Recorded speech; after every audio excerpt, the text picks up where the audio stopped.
उसमें उन्होंने कब लिखा? 1660 ईस्वी में।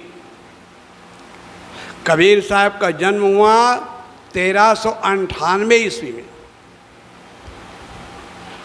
और 1660 ईस्वी में भक्तमाल में लिखा, पूरब मही प्रगट भयो जन कबीर निर्गुण भगत, काशी बाहर निकस कहों को जात जुलाहो, वृक्ष तर एक बार पड़ोसो बोल बुलाहो, ताको घर ले गयो सौ तिरिया को दिन हो, ज्ञाति सकल बुलाए बहुत सौ तीन किन हो, बड़े भय रामही भजे काहू सो नाही डरत, पूरब मही प्रगट भय जन कबीर निर्गुण।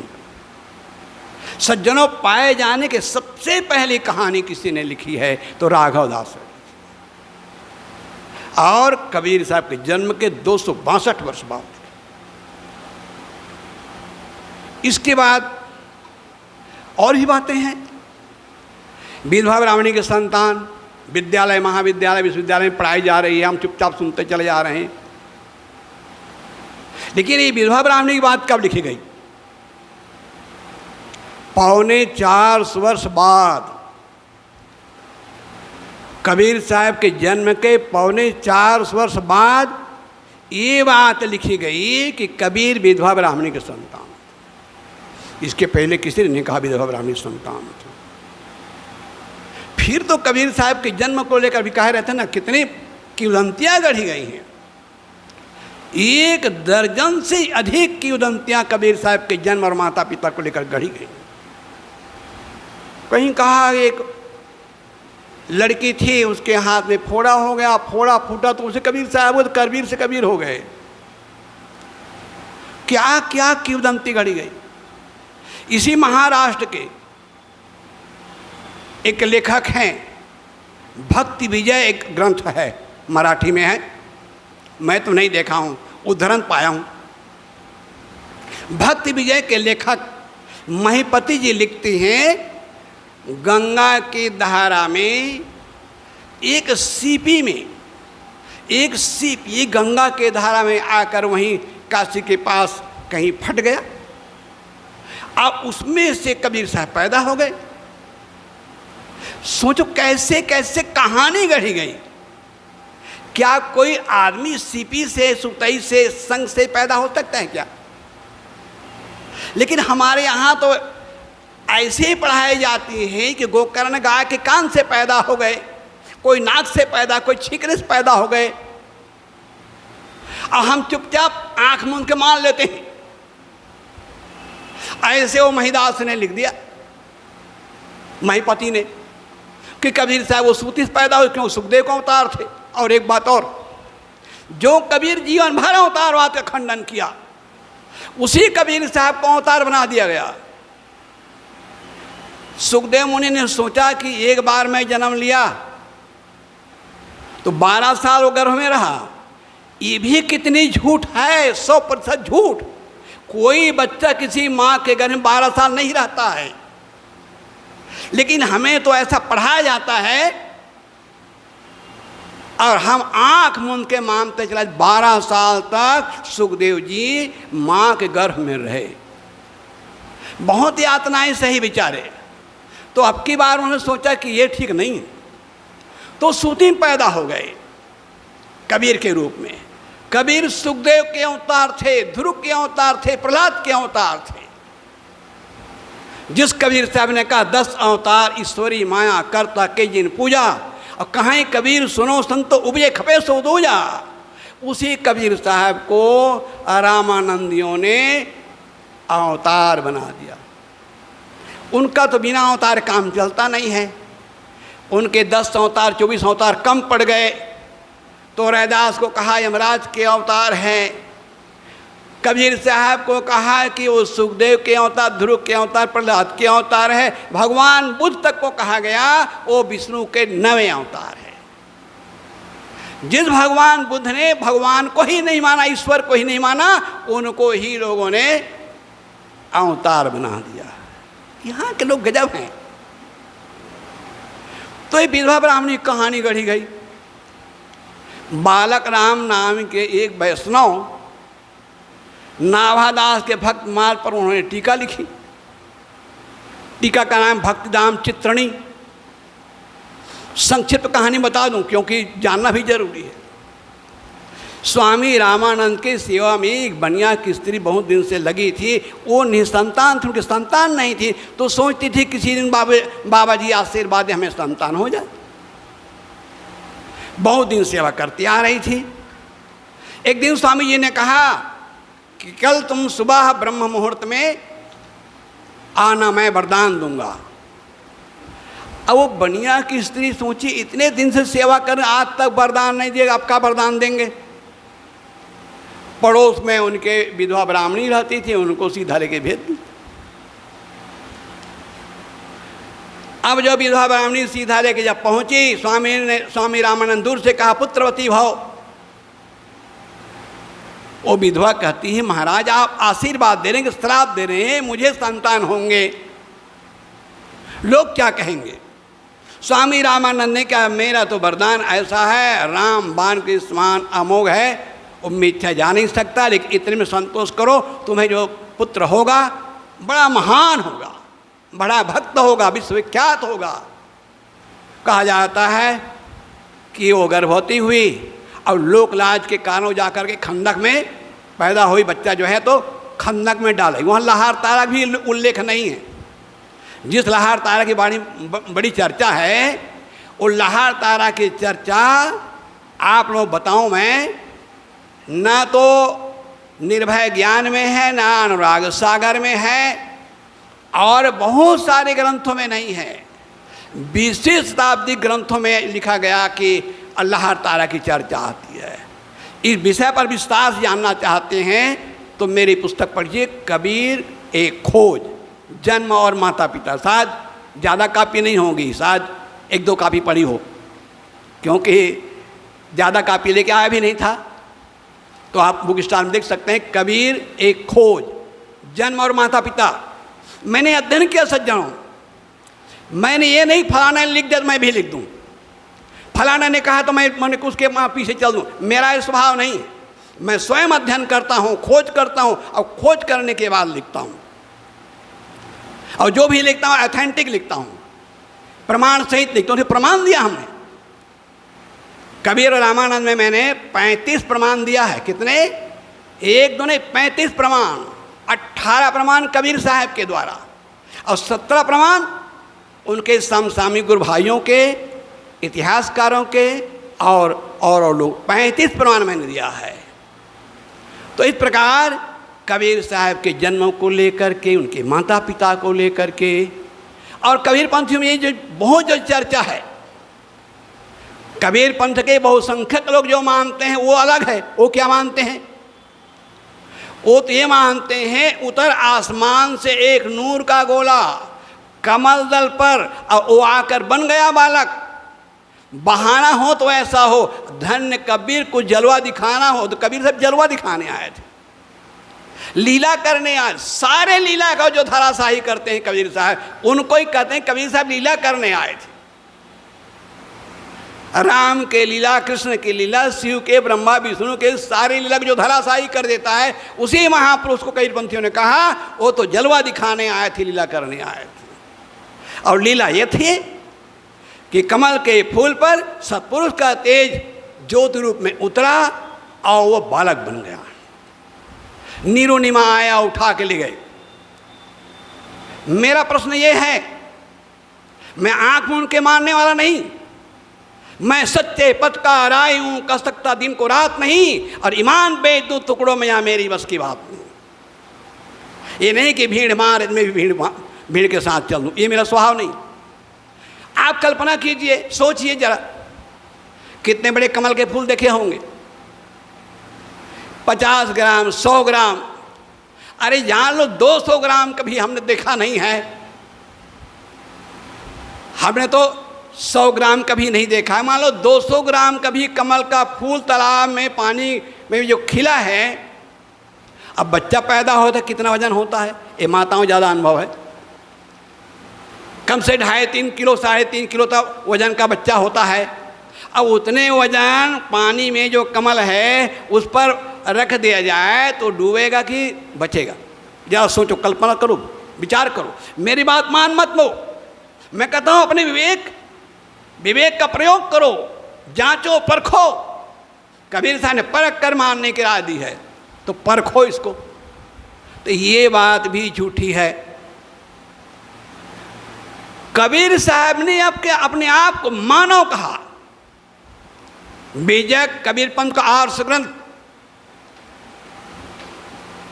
हमारे पूरा कबीर पंथ, ऑल वर्ल्ड कबीर पंथ बीजक को प्रमाणिक कबीर साहब का साहित्य मानता है।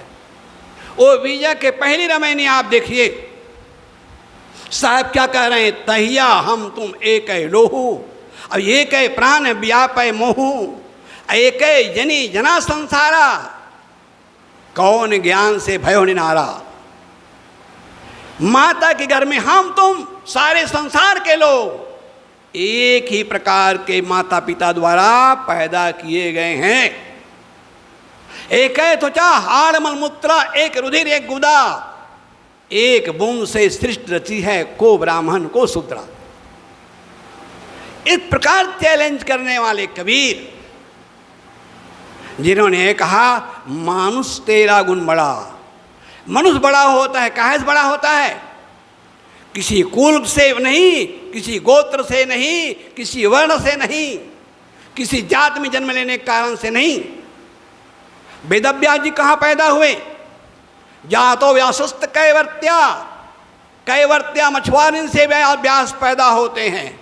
वो कोई पांडे तिवारी शुक्ल के यहाँ, गर्ग गौतम के यहाँ पैदा नहीं हुए थे, मछुआरिन के लड़के थे। लेकिन वेदव्यास जैसा पंडित भारतवर्ष में आज तक कोई पैदा नहीं हुआ। आप कहेंगे ठीक है, वेदव्यास मछुआरिन के लड़के थे, बाप जरूर जो ब्राह्मण रहा होगा। उसके बाप के बारे में सुन लो, सब आगस्य पराशरा। संस्कृत भाषा में स्व कहते हैं कुत्ता को पकाकर खाने वाली कोई भंगिन थी, उनसे पराशर पैदा। ये बहुत लंबी चली जाएगी, इसलिए यहीं पर विराम देता हूं। आदमी अपने गुण और कर्मों से महान होता है, किसी जात में पैदा होने का कारण महान नहीं होता है। इसलिए कबीर साहब के जन्म को लेकर के, माता पिता को लेकर, मैं तो दो टुक शब्दों में लिखा। कबीर साहब नीरू निमा के औरत संतान थे। वो पाए नहीं गए थे, आसमान से नहीं उतरे थे, सूती से नहीं पैदा हुए थे, लक्ष्मी गोदी से पैदा नहीं हुए थे, वो कन्या के हाथ के फोड़े से नहीं पैदा हुए थे, न कहीं से फेंके गए थे, पाए गए थे। कबीर नीरू निमक औरत संतान थे। लेकिन हम सह क्यों नहीं पा रहे हैं, सत्य को स्वीकार क्यों नहीं पा रहे हैं? इसलिए कि हम जातवादी शिकंजे में इतने जकड़े हुए हैं, दिमाग सड़ गया है। इसलिए वैज्ञानिक चिंतन को सोचने के समय और आने सहने की शक्ति हम खो चुके हैं। जब वैज्ञानिक तर्क को हम सुनने को तैयार नहीं, इतिहास को माने के सुनने को तैयार नहीं, इतिहास पढ़ने को तैयार नहीं, कैसे समझेंगे? इसलिए इतिहास पढ़ो। एक बात के लिए, केवल एक बात के लिए कि ये 50 कहानी जो गढ़ी गई है, केवल एक बात के लिए कि कबीर कोरी जुलाहा ना होने पाए। कोरी जुलाहा में छोटे जात। मैं यात्रा में था, ट्रेन में सफ़र कर रहा था, और हमारे रीवा क्षेत्र में तो जातवाद इतना जकड़ा हुआ है, ब्राह्मणों का गढ़। मुझे ऐसा लगता है कम से कम नहीं तो 40% ब्राह्मण होंगे। रीवा क्षेत्र में जितना ब्राह्मण है उतना कहीं नहीं मिलेंगे आपको। उस ब्राह्मणों के गढ़ में एक बार मैं यात्रा कर रहा था, एक पंडित जी मिल गए, पूछ बैठे किस पंथ के हो, किस संप्रदाय? मैंने कहा कबीर पंथ। जैसे कबीर का नाम लिया, ऐसा नाग भाव सिकोड़ा उसने, कहा वो कबीर वो जुलाहा। इतने घृणा। मैंने सज्जनों ईंट का जवाब पत्थर से दिया। मैंने कहा पंडित जी वो कबीर जुलाहा नहीं होते ना, ठंडी के दिनों में ठिठुर के मर जाते। उसने चादर बुना, उसने कंबल तैयार किया, तुम्हारे माँ बहन की इज्जत ढका।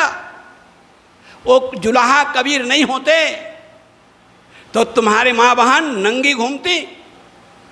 जब फटकारा मैंने काफी दूर तक साथ में गिरा, एक शब्द नहीं बोला। हमने श्रमिकों का श्रम का शोषण किया, दोहन किया, लेकिन उनको अछूत कहा। चमार से हमने जूता बनवाया, जूता पहन के बड़े अकड़ के चलते, कहे तुम दूर रहो। धोबी से कपड़ा धुला लिया, प्रेस करवा लिया, बड़े ठाट के साथ चलते हैं, धोबी दूर रहो।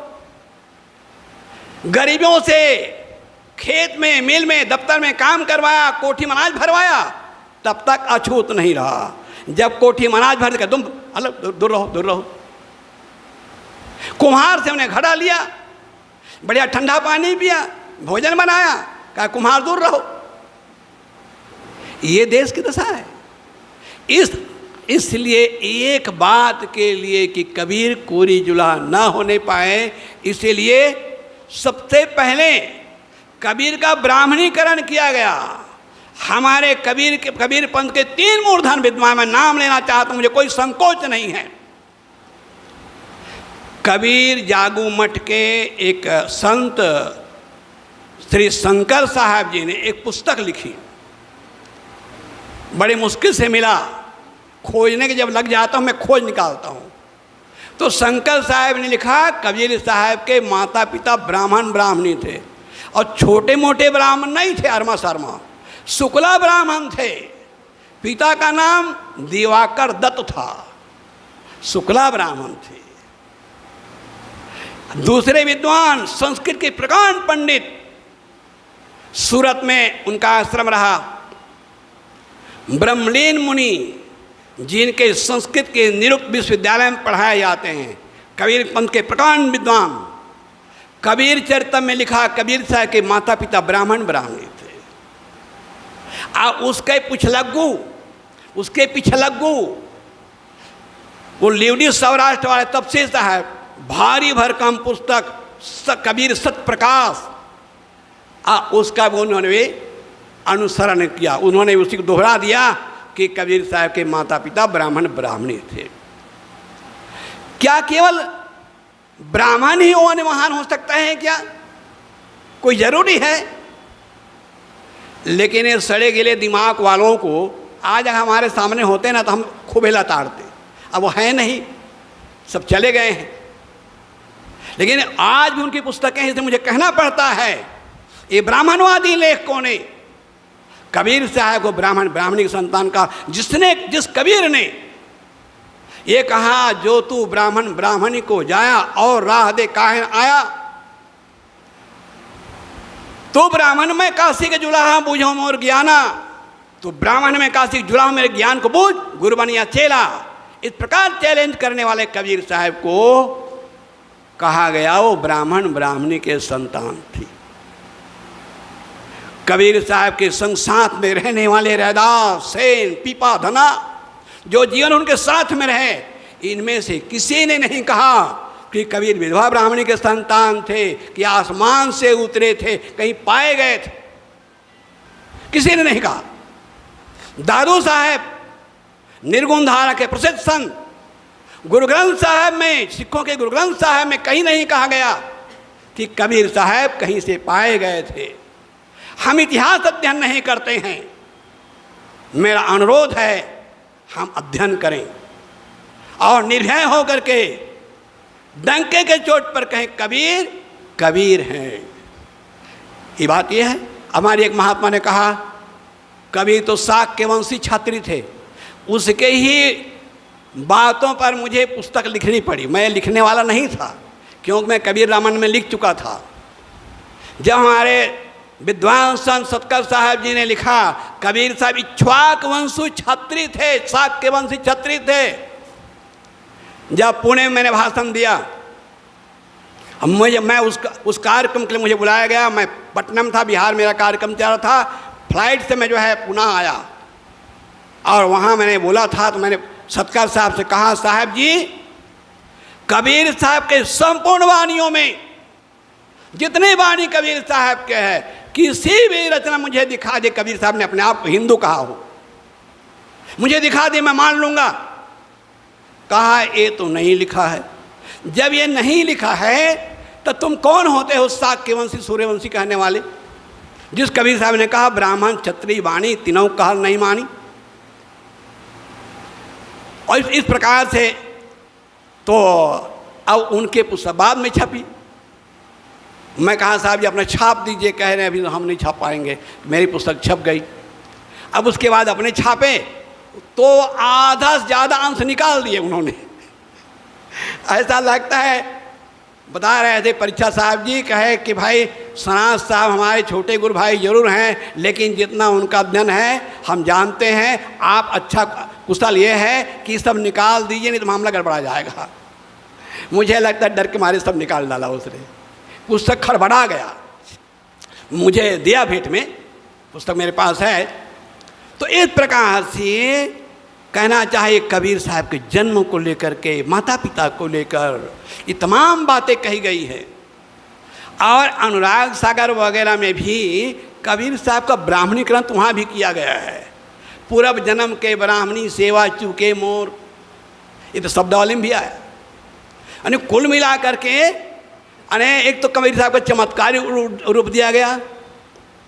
कबीर साहब पात्र शरीर नहीं था, पानी से पैदा नहीं, श्वासा नहीं शरीर, अन्नहार करता नहीं, ताका नाम कबीर।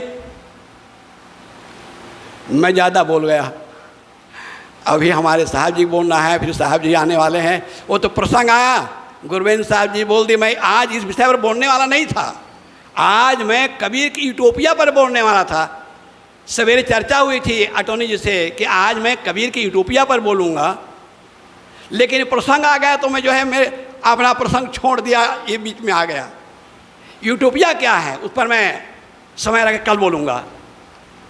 कबीर साहब यूटोपिया ब्राह्मण छद्दीन शूद्र वैश्वा, मुगल पठान सैयद सिखवा, अमरपुर देशवा, ये कबीर साहब यूटोपिया पर बोलने का मैंने विचार किया था, लेकिन बीच में दूसरी बात आ गई और इसलिए कहने का मैंने ये किया कि कबीर साहब के जन्म को लेकर के, माता पिता को लेकर जो भ्रांतियां हैं, मेरा विद्वानों से यहाँ जो पाठक हैं उन लोगों से विनम्र निवेदन है, मेरी पुस्तक एक बार पढ़ लीजिए।